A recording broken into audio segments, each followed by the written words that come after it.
This episode of The Clear Out was recorded on the 19th of February 2023 at home in Wicklow. And it is a meander through the world of, yes, assassinations. Prompted by my listening to a podcast about Julius Caesar and his brutal end. And I realised, listening to that podcast, that I'd always had this kind of grim fascination with assassinations in particular, or ambushes, or like death by ambush, planned executions of various figures, and how there are certain of those deaths from the world of movies that have always stayed with me. And I don't get into all of them, but I talk about the ones that have stood out for me. And yeah, so I mean, basically, anytime, if you choose to listen to all this episode, anytime you hear me bring up a movie, and there's probably 4 or 5 I talk about, I'm warning you. Spoiler alert, I'm going to go into the details of those deaths. I'm not going to shy away from the content. I also lay out a theory related to what the gun might represent in the American psyche specifically. And yeah, that might not be something you care to hear or engage with or validate, but I put it out there with qualifications. And and ultimately, at the very end of the episode, I try to put this idea of assassination and the unexpected death into a wellness context, just to kind of keep faith with the mission statement and the raison d'être of this little offering. So that's it. That's what's coming up. That's what you've got to look forward to. If you like movies, you'll definitely like this episode. If you like assassinations, you'll also definitely like this episode. And it's not all from the movies. I do talk about some historical figures as well. So I hope you enjoy it. And if it's not your cup of tea, don't worry about it. There'll be other things to come in due course. All right. Cheers. See you around the corner. Bye. Not gonna change my mind. Leaving the dream behind. Keep my moji inside. Hi, my name is Dara Clear, and you're listening to The Clear Out. You're welcome. You're very welcome indeed. I hope this broadcast finds you well. Is broadcast, is that technically the correct term? I have a vision in my mind of the RKO radio tower that used to appear at the beginning of old movies, emitting its signal. But we're quite a way beyond that, aren't we? Anyway, so this is where I am right now. It's late on Sunday night. I'm about to have a really, really busy week, heading into the tech week for Manifest, the Broken Talkers theatre production, in which I will be performing with the other cast members. So it's going to be a pretty full-on week, and I'm trying to get this podcast done.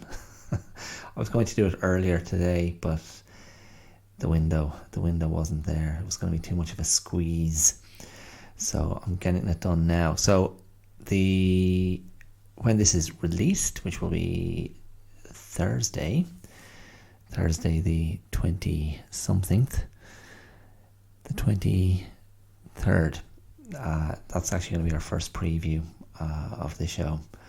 And if you're listening to this and like the sound of the show, which is an exploration of masculinity today, as inspired by workshops, which were part of the What Does He Need project that has been running for a few years. It started in Rialto Youth Project. It was part of a collaboration between Rialto Youth Project, the artist Fiona Whelan, and Broken Talkers Theatre Company. And they ran workshops with young men in which they were charged to create a boy that would represent their experience and their aspirations and their reality. And the boy would be located in their environment, their community, in their group. And it was a way of getting the young men involved in the project to engage with their own convictions and experiences of masculinity, of being a boy, of being a teenager, of growing up, and finding out what they felt was possible for themselves. And I was involved in one of these workshops when the project expanded. I was out in Ballymun with the guys in the Ballymun Youth Resource. Oh my God, Briar, B-R-Y-R, out in Ballymun. Ken and Kev, great lads, working with them and the young men in their care.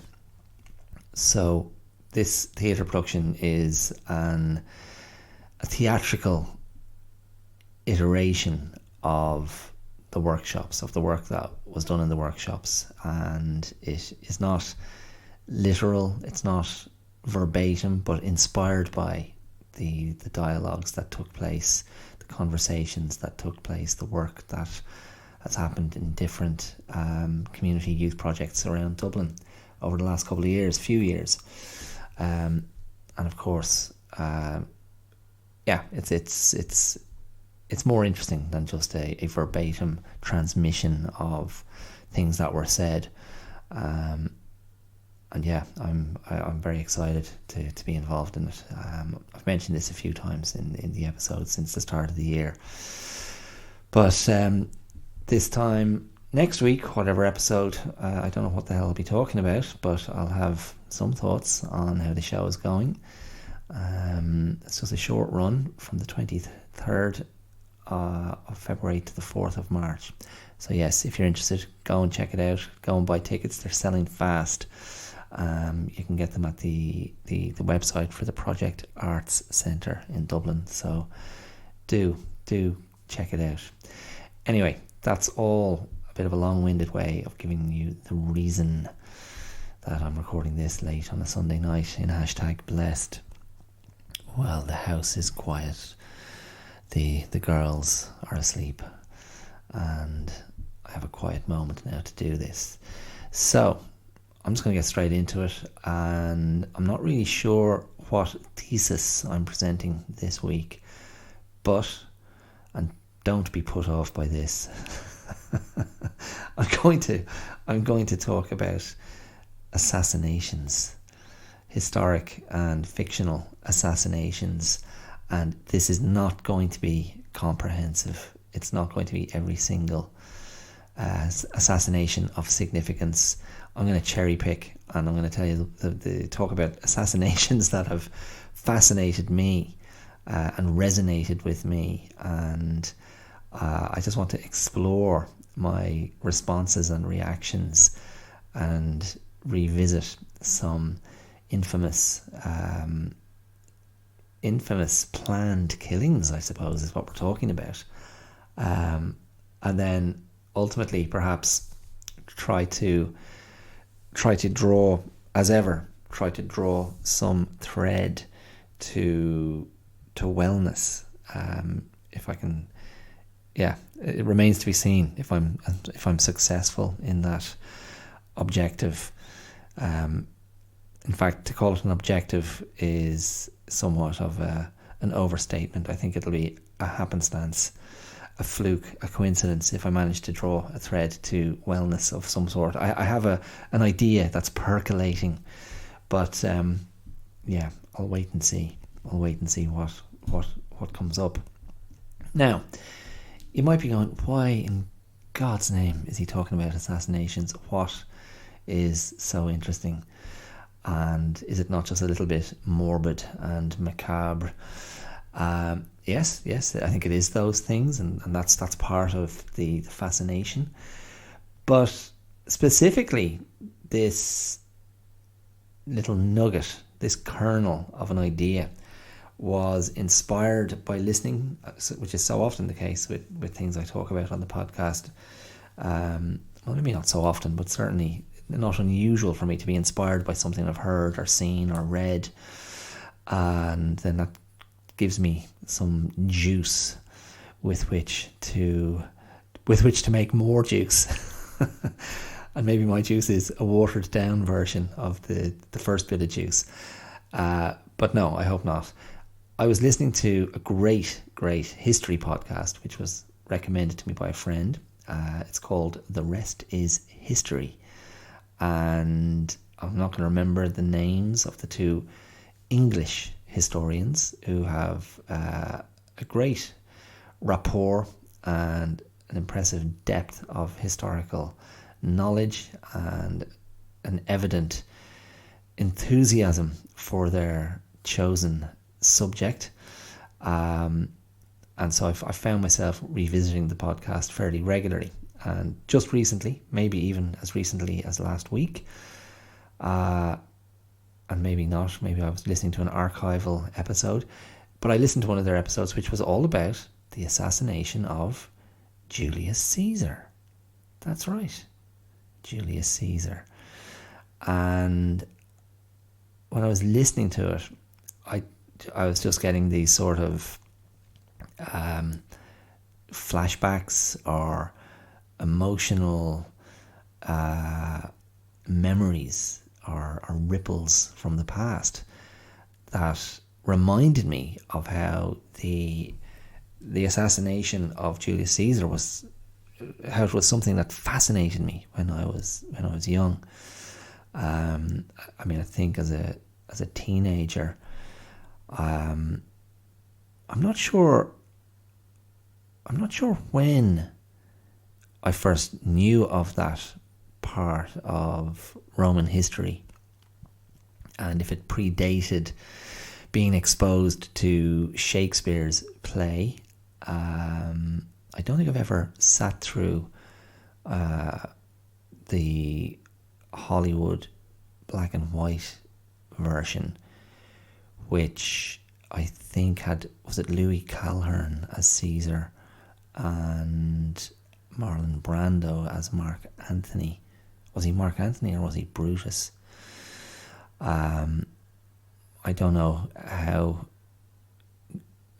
worthy that is of consideration, but I mean, I think effectively that was a version of the Shakespeare play. I did see a version of the play in Stratford, Ontario in 1990 at the Stratford Festival, and it featured Brian Bedford, I think, as Brutus, and Colm Fiore. You might know that actor, Canadian actor.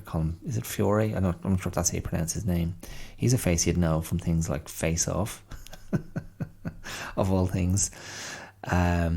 Face Off with the John Woo movie with John Travolta and Nicolas Cage. Alessandro Nivola. I think Colm Fiore is the scientist in that. He's also in a movie about Glenn Gould, playing Glenn Gould. So there you go. They're the only two references that come to mind. But he's a face you'd know. Anyway, he must have been, I think he was Mark Antony in that production. A very traditional production, but one I enjoyed enormously. And I remember then being very enthusiastic about sitting down to read the play by Shakespeare.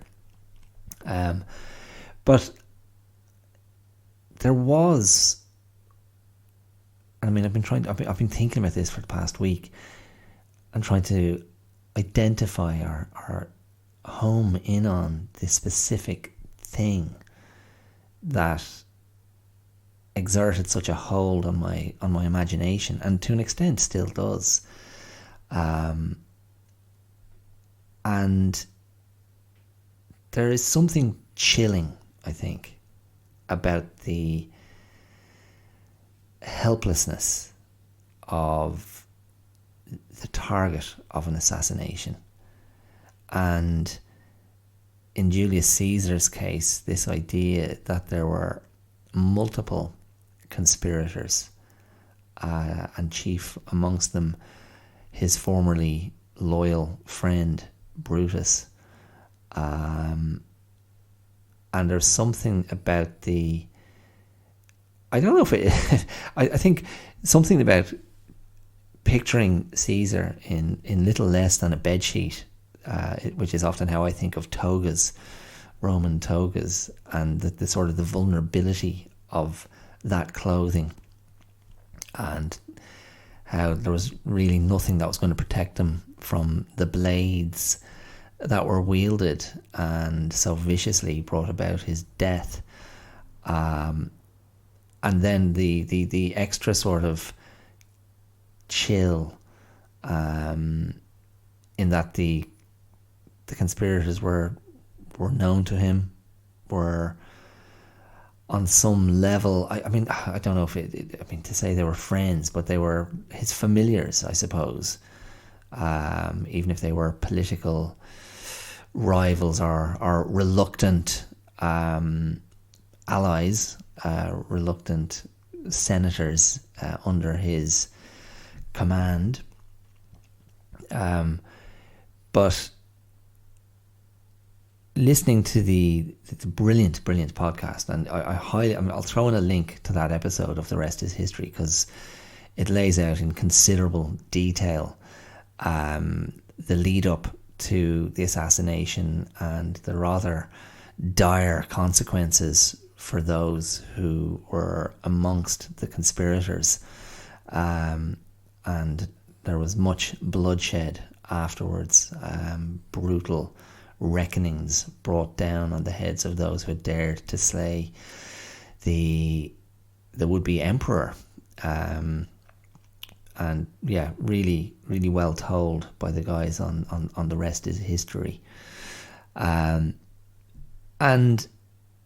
it just got me thinking. It got me thinking about, I don't know if it was the thinking about the vulnerability of someone who is about to be executed by assassination, because certainly in how assassinations have been depicted in movies, assassinations of different kinds, and this would be very different to, say, for example, killings in the horror genre, which are laid out and presented in a very particular way to achieve particular beats and notes of that genre. And there's a sort of we have an expectation. If you sit down to watch a horror movie and know that there's a murderer of some kind, whether it's Michael Myers from the Halloween movies, or Freddy from the Nightmare on Elm Street series, or is it Jason from Friday the 13th?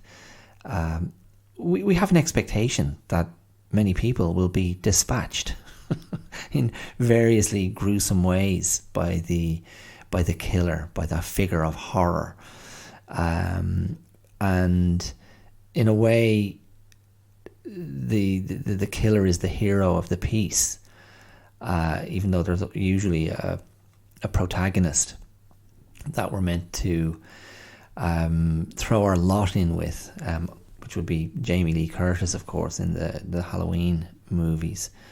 But in Assassinations, there is very often the element of surprise, the element of the unexpected, and there's a sort of a blithe aspect to the characterization of the victim's perspective. Often the victim is presuming that all is well, and that presumption, that presumption coming into contact with the viciousness of, no, this wasn't what was on the cards for you, my friend. And the fact that the people committing the crime, the executors, so to speak, of the assassination, have led that person into this false sense of security, or are taking advantage of knowing that the person will be in that state of unpreparedness. There's a real brutality to that, and I don't know. I mean, I'm just I'm thinking in my seat.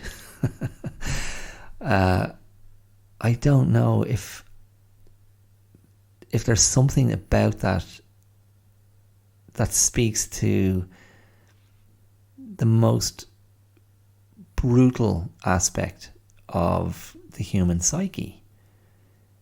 Because an assassination, of course, is premeditated. It's rarely a crime of passion. It's rarely a hot-headed, impulsive act. It's planned, and in of course in Caesar's case, there were many people involved in the planning. So it's different to, it's different to warfare. It's different to combatants on either side of a conflict. It's because often it's taking place in civilian life. Although you can call, you have to shade that a bit if you're talking about, historical kind of political figures, of which there have been many who have been killed by an assassin's bullet. And yeah, is it Franz Ferdinand? Was he? Oh my God! I mean, I knew I was going to sit down to do this and regret not picking up my history book. Was Franz Ferdinand the assassin who kicked off the First World War? Is that right? Am I wrong? Or was he the victim? I apologise to history fans. I'm an absolute disgrace.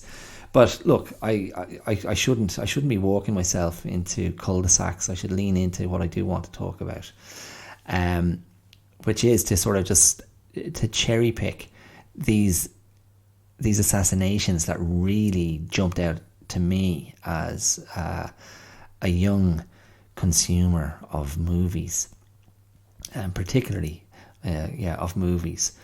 And one of the earliest ones, and I feel I would have first seen this in my early to mid-teens at the very oldest, and it was Arthur Penn's 1967 Bonnie and Clyde. And I've watched that movie a few times since in my life. But I remember my early memories of that movie. It was on TV late one night, and I remember being struck by Faye Dunaway's beauty in the early scenes from that film.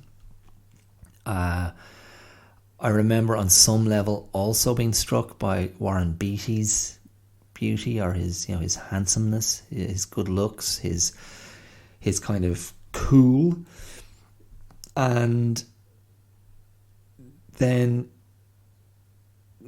being aware of how the movie came alive anytime Gene Hackman was involved, and why do I think Shelley Winters was also in that cast? Is that right? I need to just double check that because I'm just going to be annoyed. But those actors, and of course the incidence of violence in the movie, and ones that involved someone being shot in the face through the back kind of window of a car, and no, it wasn't Shelley. It wasn't Shelley. Shelley Winters, was it? Estelle Parsons. That's it. Yeah, sorry about that. That was a bum steer. A very funny performance by Gene Wilder in that movie as well, and a depiction of the American Midwest in the Depression era, and a sort of an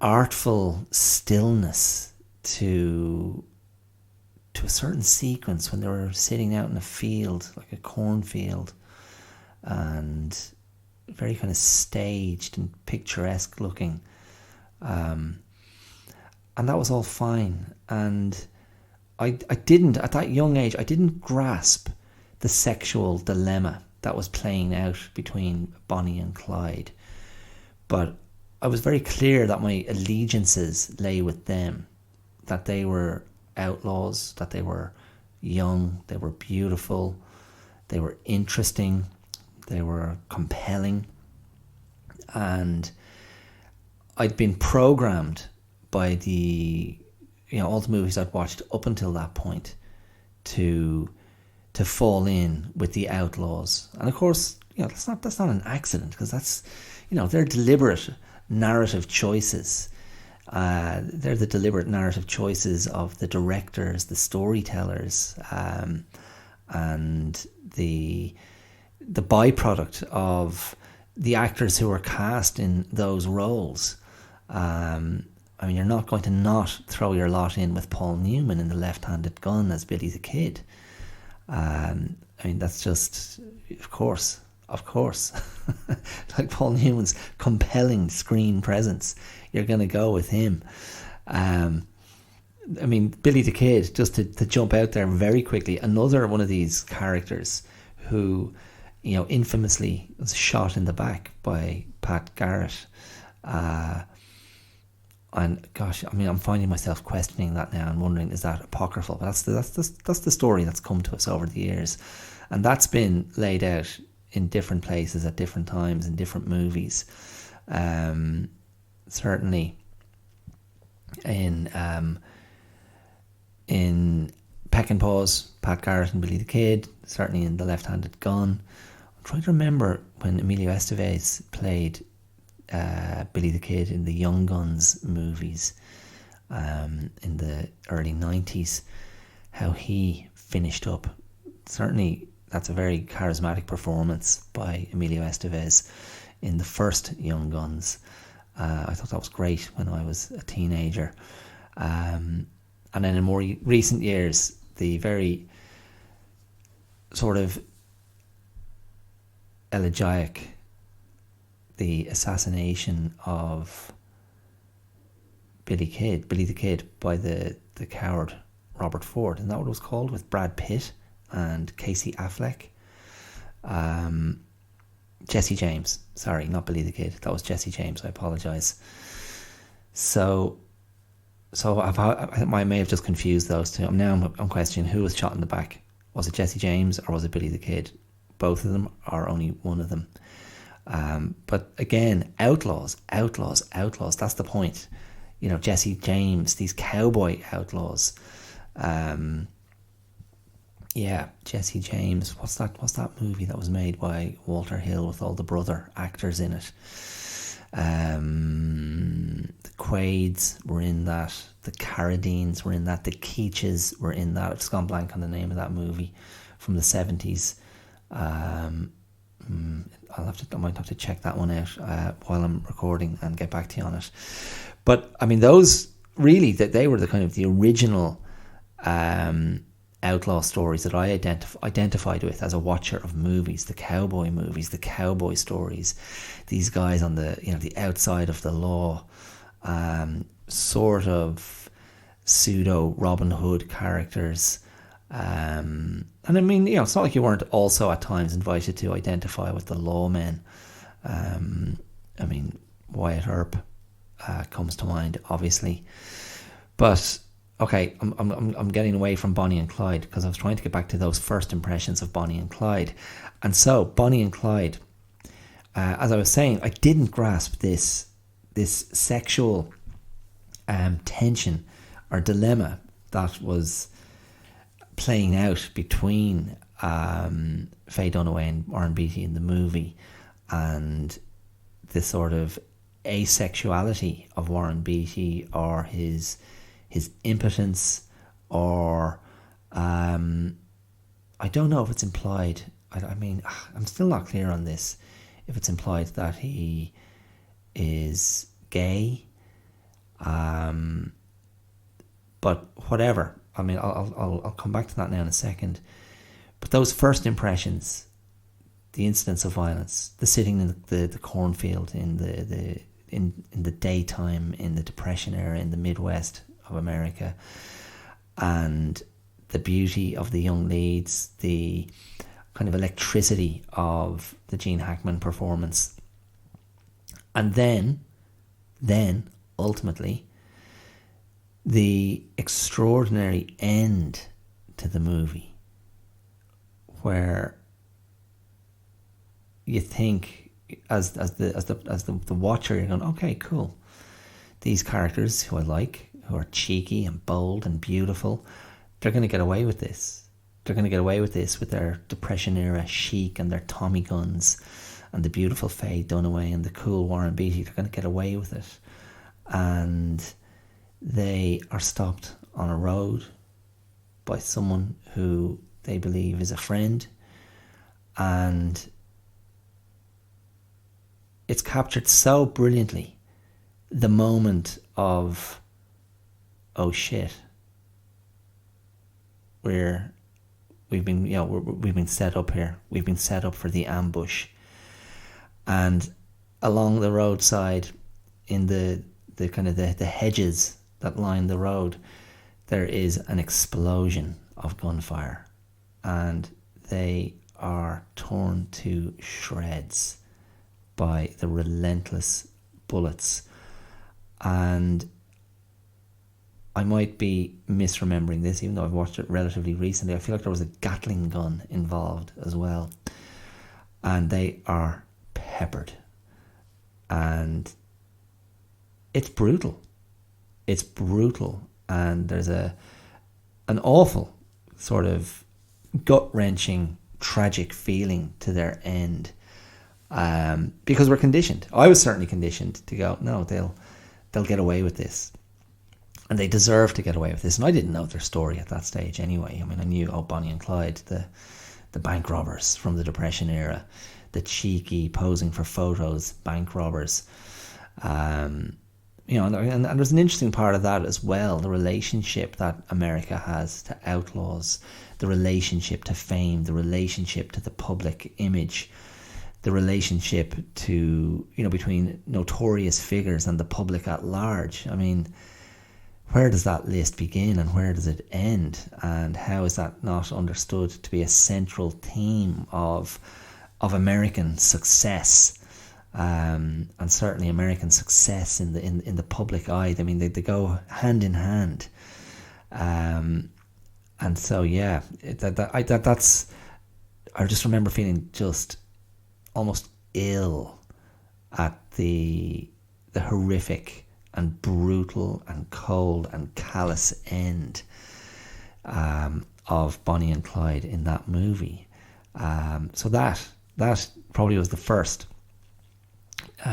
assassination on film that I was like, oh my, and you might argue with me, go, oh, that wasn't an assassination. For the sake of this episode, I'm going to argue, yeah, it was. The helplessness, the setup, the planning, the vulnerability, and the utter finality of the success of the assassination. Absolutely haunting and chilling. And of course, Bonnie and Clyde was one of the key movies in the emergence of the new Hollywood, that sort of golden era of 70s directing. Bonnie and Clyde and Easy Rider were probably the two movies that really kicked it off. Bonnie and Clyde also the subject of one of Pauline Kael's great critical essays, the film critic from the New Yorker, who was such a key figure in documenting and celebrating and making known the key figures of the new age of directing and filmmaking in Hollywood at that time. These directors inspired by the Nouvelle Vague, the French New Wave movies. And that is an essay you should seek out if you can. Pauline Kael's essay on Bonnie and Clyde. Like a core text of the era and of the whole sort of cultural movement of the new Hollywood.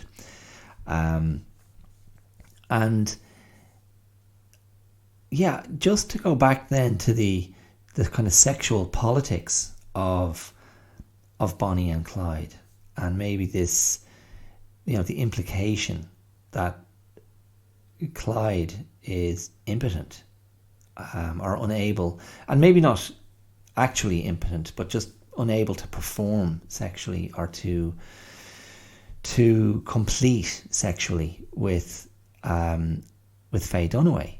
A very beautiful Faye Dunaway at that stage of her life, and the obvious, or maybe it's not obvious to you, but it seems obvious to me that if Clyde's potency doesn't lie in his sexual performance and doesn't lie in what he can do with his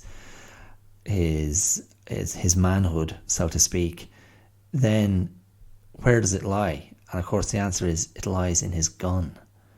And the gun is the great sort of metaphor of American potency, and how the West was won, and the sort of the war with indigenous Americans, American Indians, that was through the barrel of a gun, and blood soaked and violent and fiery and explosive and penetrative. And of course the bullets that penetrate, it's the ultimate kind of masculine victory over the object of desire. And the object of desire can be sexual, of course, but the object of desire could be land, it could be oil. It's the weapon of conquest, and it's once unloaded, once triggered, once dispatched, when it strikes its target, the result is it's fatal, it's terminal.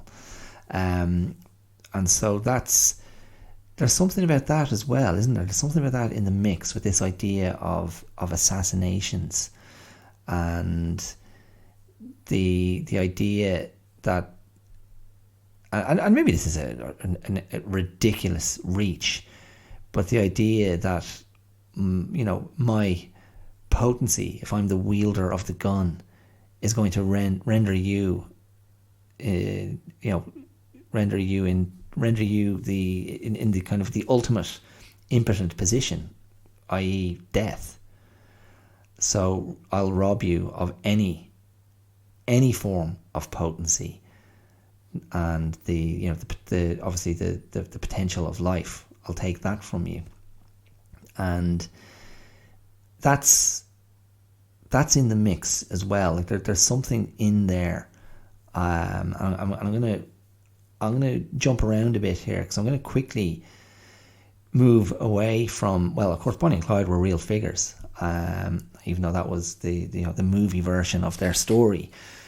But I'm going to jump for a second to two real life assassins. And you might think assassin might glorify. One was an attempted assassination, and one was a successful assassination / murder. And I'm just going to talk briefly about John Hinckley and about Mark David Chapman. And if you're not familiar with those names, I'll just quickly tell you that John Hinckley was the man who attempted to assassinate Ronald Reagan. I think that was in... Gosh, maybe I got my dates wrong here. Was that in 1982? I think it might have been.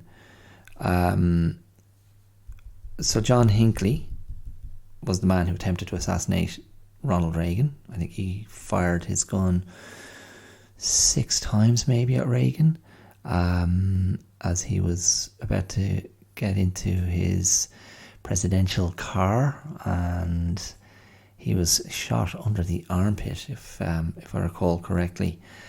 And Mark David Chapman was the man who was successful in killing John Lennon. So that, of course, was in December 1980. I remember that news breaking when I was sitting in my primary school classroom, and the teacher, our teacher telling us, and just, I don't know, I mean, I was 8, about to turn, no, what age was I? 6, sorry. I was 6, about to turn 7, holy hell. And, the Hinckley assassination was 1981, just a couple of months after Reagan's first inauguration. But yeah, I remember being 6 or 7, 6, about to turn 7, and getting that news in the classroom. John Lennon's just been shot. And I'm just trying to recollect what the impact of that was. It obviously felt like a very grown up and serious piece of news, and it felt very wrong. But in a little classroom in Rathdrum, County Wicklow, it felt very far away.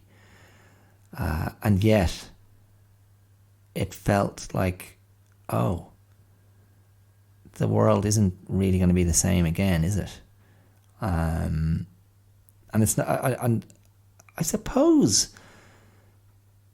it was the first time I had a sense of a figure that I knew, and someone who, even at that young age, I would have gone, oh yeah, cool, John Lennon, the Beatles. I like that. I like them. I like their music. They're cool guys.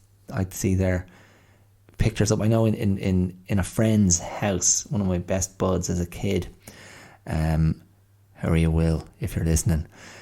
In his house, he was lucky enough that there was a room, a room that had a pool table in it, and it was separate from the house, so it was a sort of an old outhouse or barn that had been converted. And you know, when the adults weren't in there, you could go in and you could play pool. And I remember up on the wall, there were 4 portraits of John, Paul, George and Ringo, which may have been from the sort of Let It Be era, or unless they were from the Abbey Road era, but they were, you know, very hairy and bearded and cool looking and very iconic.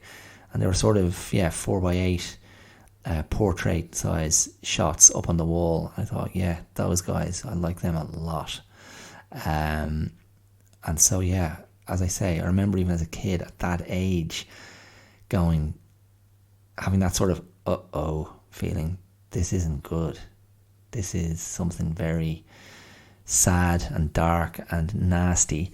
I don't really have any recollection of taking it further than that. I don't remember having conversations about it or talking to my parents or my older brother. My younger brother was only a couple of months old at that stage, so I wouldn't have been talking to him. But in any case, Mark David Chapman and John Hinckley, I suppose, were both, and it's actually John Hinckley, Jr., as I said, in this kind of discussion of assassination. Like, those guys are interesting because they were both motivated in very strange ways.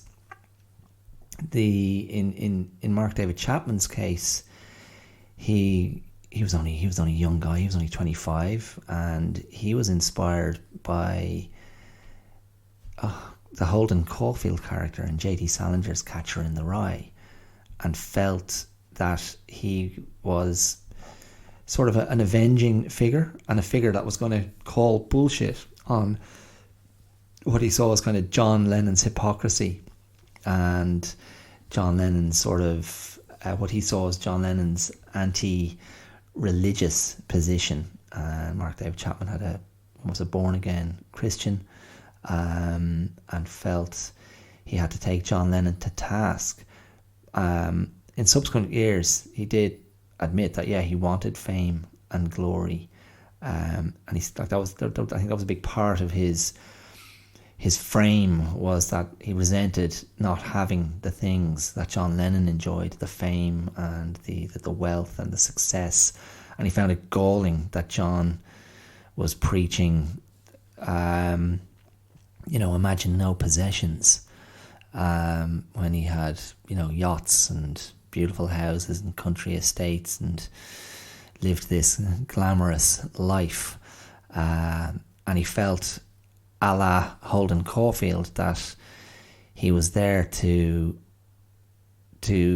challenge and stand up to the phonies, and when he didn't flee the scene of the death, of the murder, the assassination. He sat there and waited until the police came and took him away, and when they found him, he was apparently sitting down reading Catcher in the Rye.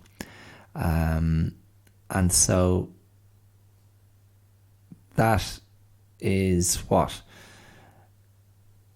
the act of a lonely, disturbed young man, and it resonates in a different way to the other stories or the other incidents. John Hinckley Jr. was obsessed with the actress Jodie Foster, and had been since he'd seen her in Martin Scorsese's Taxi Driver. And in Taxi Driver, Robert De Niro's character, Travis Bickle, flirts with the idea of assassinating a presidential candidate, or a senatorial candidate, I can't remember exactly. And he finds connection with this basically child prostitute, as played by Jodie Foster, who's under the kind of guidance and care and control of a very creepy and sinister Harvey Keitel.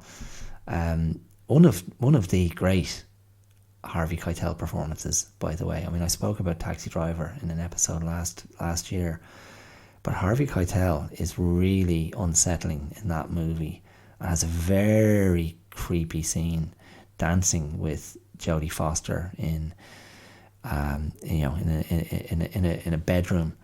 But in any case, John Hinckley Jr. was like, okay, I'm going to emulate the Travis Bickle character, and I'm going to, win the attention and perhaps love of Jodie Foster when I take out the president.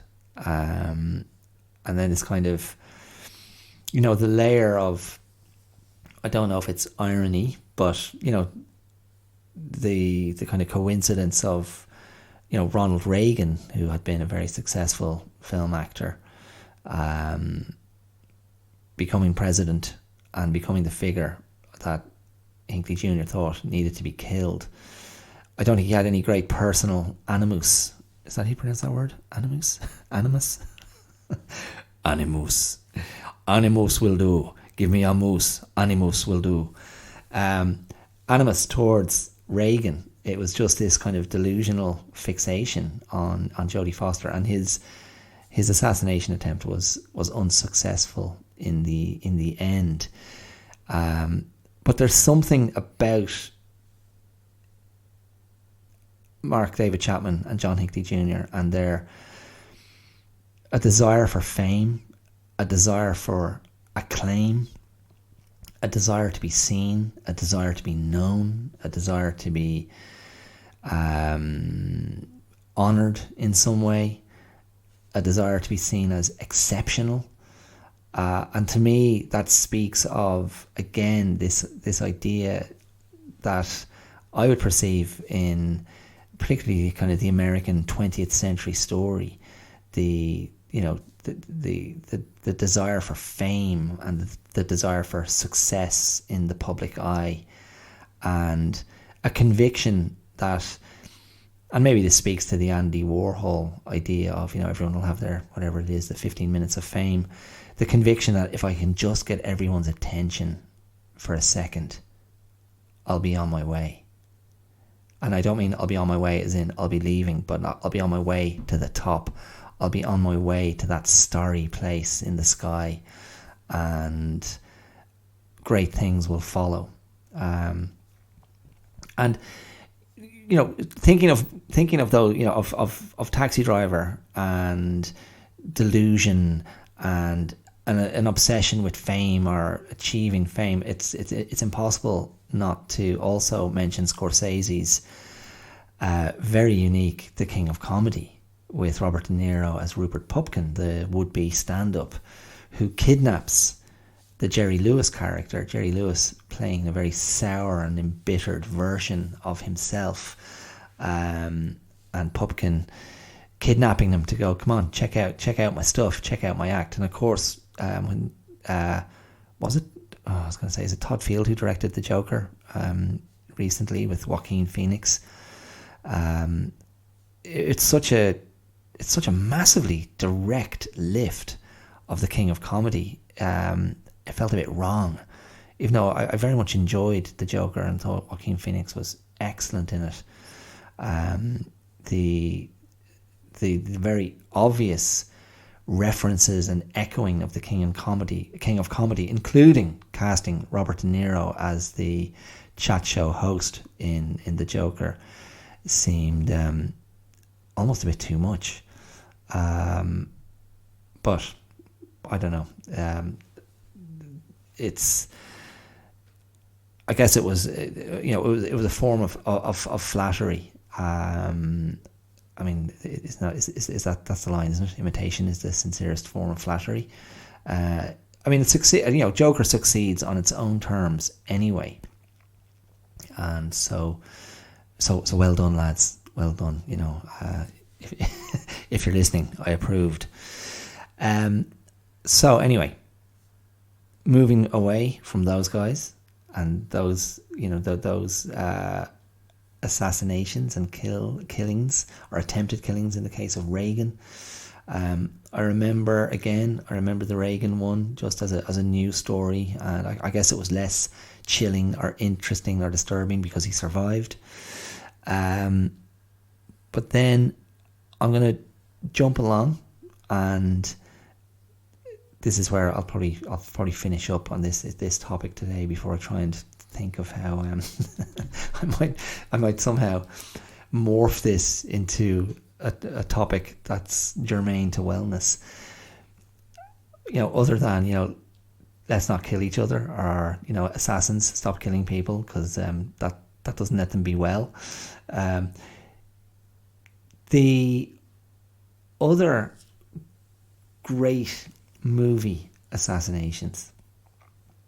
I'm going to hit you with these two, maybe three movies, and I'm going to stay with the Italian-American directors, because, of course, The Godfather, Francis Ford Coppola's masterpiece, maybe only outdone by The Godfather 2, in terms of its chilling portrait of Murder Incorporated, of organized crime, of the hypocrisy of the American dream, of the sort of cold, callous depths to which very determined, remorseless operators will sink to protect what they have, to achieve or claim what they want.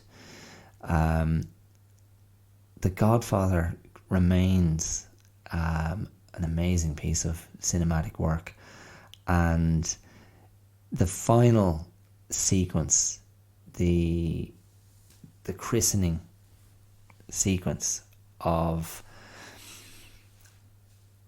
Michael Corleone's nephew and Michael Corleone Michael becoming his nephew's godfather, and also of course being the Don, the new head of the family, and that christening scene or baptism, whichever it is, being intercut with these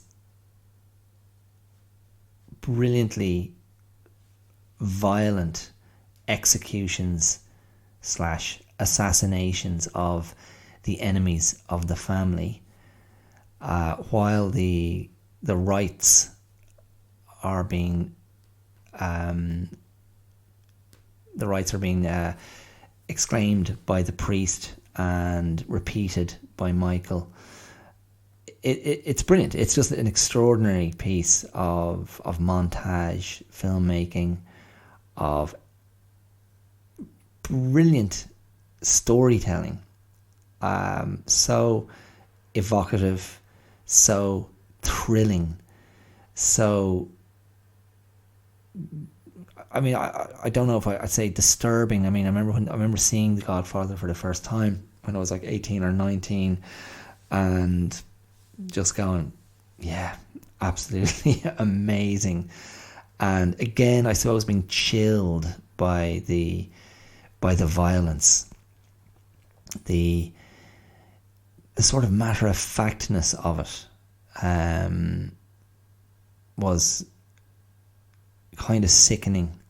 And yeah, I mean, I keep coming back to that word, chilling. And of course, in The Godfather, there were, other deaths, other killings. The attempted assassination of Don Corleone, of Marlon Brando, and the oranges spinning on the street, and John Cazale's Fredo being ineffectual in protecting his dad. The execution of the movie producer's horse, which we don't see, we only see the aftermath. And maybe more famously, and maybe truer to the tone of this episode, the assassination of Sonny at the toll booth, James, as played by James Caan. And that is another great Hollywood death, another great Hollywood execution, and very similar to the end of Bonnie and Clyde, where James Caan suddenly finds himself pinned in on the road by a toll booth, cars behind, cars in front, and the toll officer, or the toll guy who's there to take the money, just suddenly ducks down, and James Caan, as Sonny's kind of going, whoa, what's going on here? And again, suddenly gunmen pop up with their machine guns and just let him have it. And he is, I don't know how many squibs they put on him to achieve that effect, but he is brutally murdered, and the ultimate kind of ignominy of his dead body being kicked across the face by one of the gunmen before they tear off. Yeah, brilliant stuff. Brutal and horrible, and like just I think, yeah, like that's what's being highlighted, the brutality. And see, of course, there's a great cinematic quality to these scenes, these moments. So they achieve the narrative effect, the loss of a key character, and whether it's bringing a story to an end, as it was in the case of Bonnie and Clyde, or setting up a very extreme escalation of events, as is the case with The Godfather. They are there to shock. They are there to sort of galvanize us as we watch, and of course this is the whole thing. If you go to the critic David Thompson and his whole thing of, we're voyeurs, where we're sitting in the dark watching these things unfold, and cinema, it's one of the great vicarious experiences. Especially when we're in a cinema in the dark, watching on the big screen, watching these larger than life characters live extreme lives, have extreme experiences, or not, depending on the type of movie you're watching.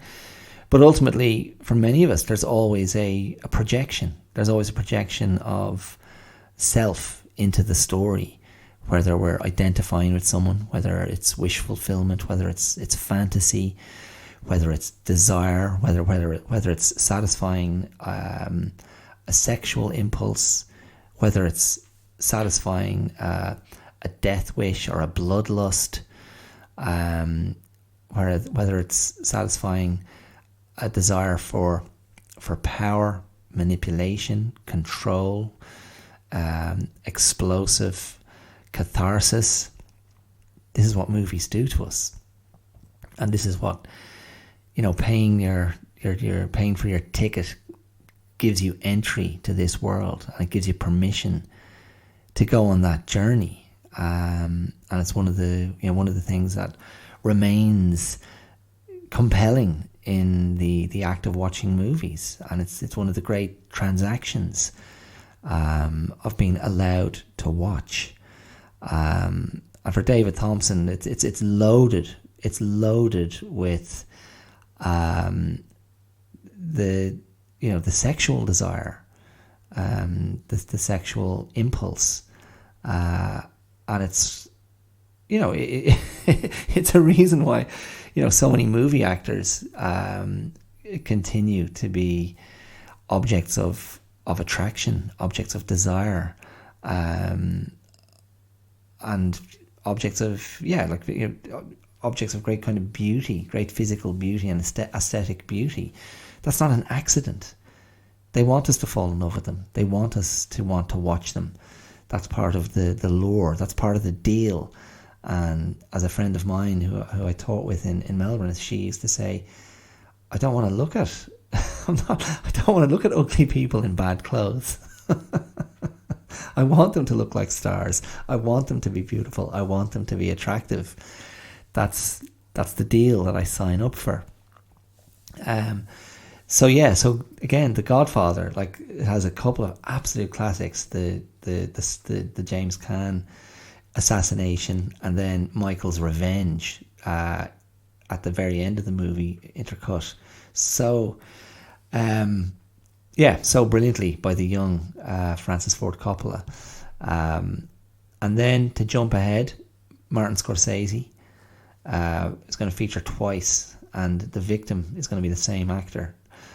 Joe Pesci in both Goodfellas and in Casino comes to very unpleasant ends. Now, you can decide, if you've seen those movies, you'll know Joe Pesci in the Goodfellas has been told he's about to become a made guy and like ascend in the ranks of the mafia and basically be sort of untouchable. And it's a great honour, and of course what happens in the most brutal way is that he's been set up And it's brilliantly done by Scorsese, because Pesci, the doors open for him into what he thinks is going to be the room where he'll become a made man. And the second the doors open and he looks in, it's just an ordinary room. There's no one there, and he knows. And we see it from his point of view, and he's just like, oh no. And he knows that he's actually there to be executed, because he took out a made man himself in one of the great sequences in the movie, a great brutal, nasty, vicious sequences in the movie. And in fact, it's what the movie starts with, is the kind of the aftermath of that murder, which kind of sets up the whole sort of ill-fated kind of destiny of the main characters. So that is, I think, a great movie, Assassination, that of Joe Pesci in Goodfellas. And then a few years later, Joe Pesci again playing a real nasty piece of work. In fact, even nastier than the character he played in Goodfellas. In Casino, he's just this absolute sociopath. Yeah, and when he is killed at the end of Casino, it's done with such, horrible, yes, and yet again, chilling relish by the guys who are killing him, because he's made such a name for himself and pissed off so many people, and it's just such a brutal killing. And what they do is they take him out to this cornfield with his brother, and what they do is they kill his brother in front of him first and beat him to death with baseball bats and throw him in an open grave and make Joe Pesci watch, and then do the same to him and chuck him in on top of the brother, and he's still alive as they bury him alive, stripped down to his jocks and beaten to death with baseball bats. It's absolutely, and look, I'm sorry, I'm going to do a spoiler alert in the intro to this, but again, I remember the first time I saw that, it was in the Empire Cinema in Leicester Square in London in, I think it was 1996 when I saw it. I think it was, because it was around the time of my grandmother's death and funeral on my mother's side. And oh yeah, I just remember going, oh, this is grim stuff. So there are probably others, and I'm sure I had others in my head earlier. Oh, you know what? I was going to talk about JFK as well, and just a quick one, just quickly on JFK.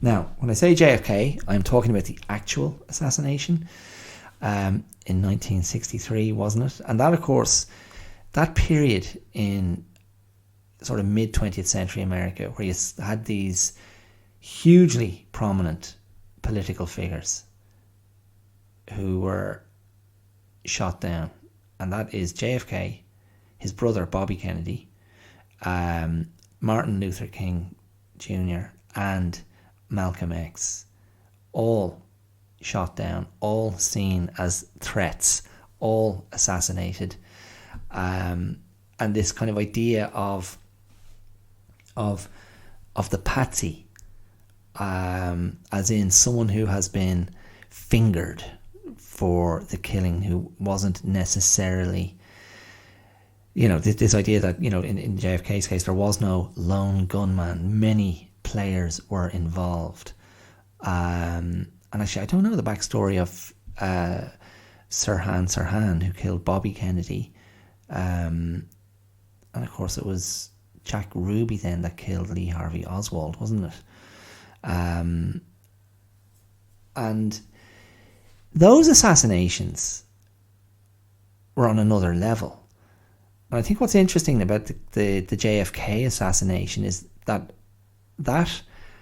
almost, because of the Zapruder film, which captured the assassination, it almost feels like it was in a movie. It almost feels it was, because it was caught on someone's camera, but it almost feels like it belongs in, this kind of list of famous movie killings that I'm talking about.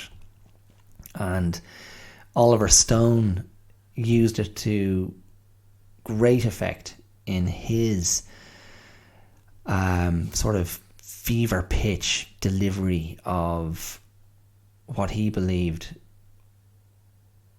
was behind the assassination of JFK, and he brought a very convincing conspiracy to the screen in, I think that was 1991, was it? JFK, with Kevin Costner as the DA, Jim Garrison bringing the case to bear, and again, so funny. I mean, again, last year I did an episode about Kevin Costner being basically a baby boomer's wet dream, the representation of all baby boomer fears and neuroses, and in a way, again, he's doing that in JFK, because it's this idea of presenting JFK as the father of a better America, shot down, at the height of his beauty and power and the height of his idealistic symbolism. But of course, if you dig deep and scratch the surface at all, there's much more to it than that. And I mean, for example, if you look at Andrew Dominik's Blonde from last year, the Marilyn Monroe biopic that caused such uproar and sort of reprehension and disgust from so many viewers and critics, but which I think was actually quite an effective piece of work. And JFK features briefly in that, in extremely awful light, let's put it that way. And again, most of these accounts of JFK make it very clear he was an absolute hound and had women presented to him like delicacies on a platter. And Marilyn Monroe, certainly in Blonde, is presented that way in a very tragic and disturbing scene. But yeah, I mean, again, we're talking about myth making in terms of like some of these American stories, myth making and myth breaking, and yet it's hard not to sort of look at those four figures in particular, Malcolm X, Martin Luther King, the Kennedy brothers, in such a short period of time. And I don't know, how can you not kind of come away and kind of go, the primacy of the gun in sort of the American consciousness has been there for, has been a sort of a defining element. And I think it's, you think of the Constitution, the right to bear arms, and how there's such a huge lobby still to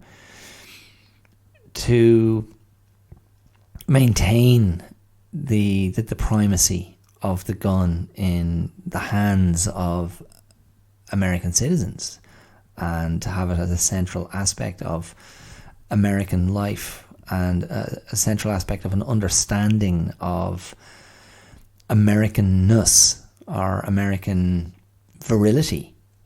And I think that, of course, brings me back to my earlier analysis of the gun as phallic symbol, the gun as life giver, life preserver, and life taker. But it's limited, isn't it? I mean, is that another way? Am I accusing America of leading with its dick? Forgive my language. Maybe I am. And I mean, look, it's one strand, isn't it? It's one strand of the American identity, and I'm not trying to oversimplify. I'm not trying to reduce, reduce that sort of extraordinarily sort of unwieldy, uncontainable culture, which still has such huge influence in the world. But I don't know, there is something very sad and tragic about the ending of those particular lives. and what they represented, what they symbolized, which to my mind were progressive voices, they were liberal voices, they were symbols of a better America in many ways, I guess, at that time. And it's hard to know. It's hard to know if those guys came back, if they were able to kind of look at the state of America now, what they might think. And I'm not for a millisecond trying to idealize those men. And I'm not sufficiently schooled in their histories to speak with any authority whatsoever. But as always, these were complex, flawed men. There was nothing perfect about any of them. But they were certainly seen as significant threats whose lives were ended in the most brutal ways, for different reasons. And yeah, I don't know. Look, it's that is in no way in no way is that a satisfactory conclusion to this episode. And I don't know, but there's a kind of a bleeding over of these stories of public figures in public life, actual historical figures, into the movies, and kind of back and forth. I mean, the Kennedys, of course, famously were captured by life photographers, and the presentation of, Jackie and JFK, in this kind of Camelot lifestyle, these iconic figures of youth and beauty and hope for an America that was trying to, I think, recharacterize itself or emerge into a modern era as something progressive and optimistic. Of course, the Cold War was a backdrop to that as well. And there was a sort of an iconography built around that administration, built around this kind of, and built around the kind of the Kennedy legacy. I mean, that never really went away. These kind of golden children of Irish America and of political America, and their legacies, of course, much more secure than those of African Americans in Martin Luther King and Malcolm X. So I mean, that's a whole other conversation, isn't it? But in any case, I need to wrap this up because I've got to take myself to bed shortly. Let me hit you with my wellness connection idea, okay? This was I really, I'm not at all satisfied with my inability to kind of resolve the purpose of this conversation, other than to kind of go to sort of to display my own morbid interest in these lives and deaths, fictional and otherwise. But I was trying to think about it in a wellness context, and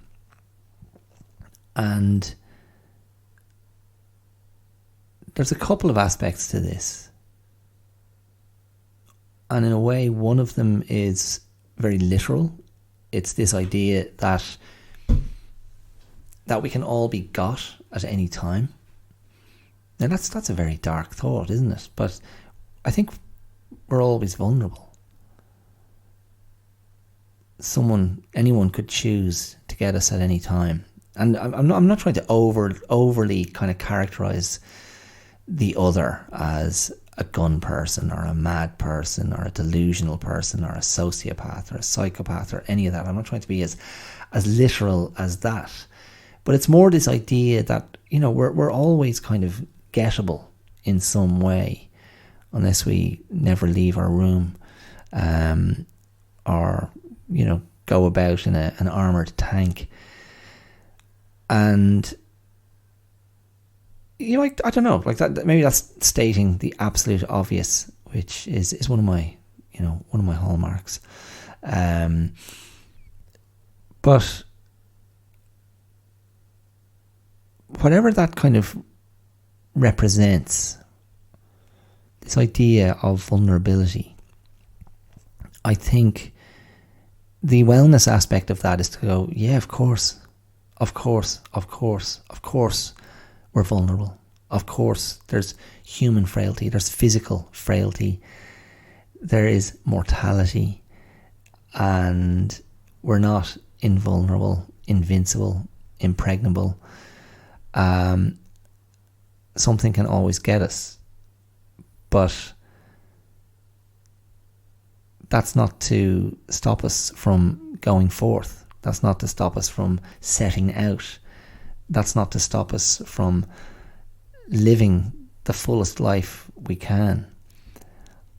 And we can be aware of it and choose to proceed. We can be aware of it and choose to continue stepping into possibility, in the interest of our own personal growth, in the interest of living a fulfilled life, in the interest of connecting with others, in the interest of bringing those we love with us. I think that's all there in the mix. And the other part of this idea, if we want to work with a metaphor, and to get away from the idea of actual threat or actual premeditated ending of one's life at the hands of someone else, which is it's a very dark idea to contemplate, but rather to think life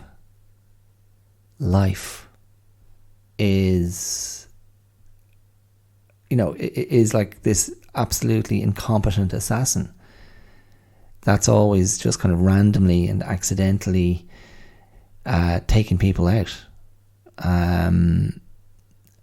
It's just haphazard. There's no reason for it, but stuff happens to all of us when we least expect it.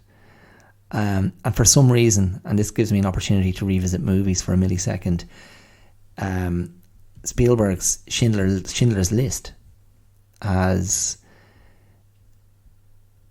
in the performance of Ralph Fiennes, one of the great sociopaths depicted on screen. This Nazi officer who casually and randomly from his quarters shoots and kills the Jewish inmates in the concentration camp over which he presides. Inmates doesn't feel like the right word, does it? What's the right word? Prisoner? And in any case, it's one of Ralph Fiennes' great performances, in my opinion, one of his best. Truly disturbing, but charismatic kind of sociopath, psychopath. I still don't know what the difference is. And in a way, he maybe represents this idea that I'm sort of, carefully eggshelling around, of the indiscriminate threat, the random nature, because who knows what's going to happen at any time. But what can we do? My advice to myself, my counsel to myself is, don't sweat it. Don't stress about what you don't know. Don't stress about what you can't control. Focus on what's in your power. Focus on what's in your gift. Focus on where you have agency. Because I think you'd just drive yourself mad otherwise. So, in other words, to bring this to a clunky conclusion, don't let the randomness of life assassinate your peace of mind. How about that? How about that for a really, a very ill-constructed way to draw this link to the subject of today's episode. It's gone on much longer than I anticipated, but that's probably just me talking about movies. Okay, listen, I am going to leave it there because I've got to get on with my life, which involves sleep. Thank you for listening.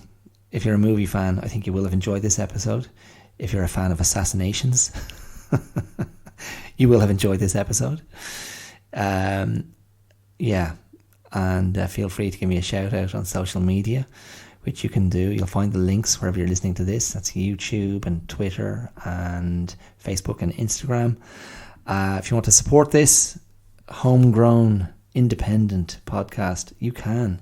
There should be a supporter link if you're listening through the Acast site. Otherwise, you can support me using the Patreon link. That's patreon.com/the clear out. And I would welcome anything you can contribute. And don't worry, if you can't, don't worry about it. But you can share, you can rate, you can follow, you can comment, and all of that helps as I continue on this journey. Okay, that's it. I'm done. Thank you for listening. Mind yourself, and just look carefully in those hedges when you pull up. You don't know who's hiding in there, but hopefully you haven't acquired enemies as desperate and fearful as that. They feel they have to go so far. Right, watch yourself, mind yourself. I will talk to you real soon. All the best. See ya. Bye.